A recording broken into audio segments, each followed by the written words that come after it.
Na vysokých školách je momentálne skúškové obdobie v plnom prúde. Výnimkou nie je ani Katolícka univerzita v Ružomberku.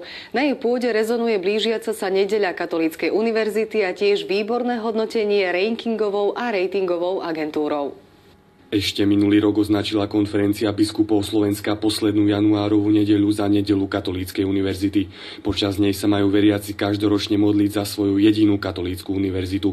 Inak tomu nebude ani o niekoľko týždňov. Tento deň sa spájajú ľudia, priatelia Katolíckej univerzity. Sú vo farnostiach slúžené sväté omše. Pozývam do kostolov, pozývam tiež aj do otvorenosti, štedrosti. Počas svätej omše môžu totiž veriaci podporiť univerzitu aj finančne, a to prostredníctvom jednorázovej zbierky. Výťažok bude slúžiť na podporu výstavby novej univerzitnej knižnice. Namiesto homílie zaznie list rektora univerzity. Chcem podčerknúť v tom liste, že katolícke univerzity sú veľmi potrebné svetu a naša univerzita veľmi potrebná milému Slovensku. A práve o tom, že sa Katolícka univerzita medzi tými slovenskými určite nestratí, svedčí aj fakt, že viac ako štvornásobne prekonala celoslovenský priemer, a to v raste kvality slovenských univerzít. Jedine Katolícka univerzita dosiahla také hodnotenie, ktoré nedosiahla žiadna iná univerzita na Slovensku. Po minuloročnom skokanovi roka sa tak môže tešiť z ďalšieho prvenstva. To je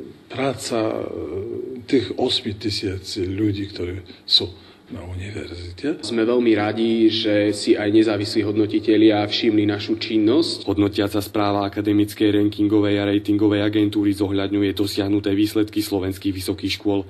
Zameriava sa na komplexné hodnotenia vo viacerých oblastiach.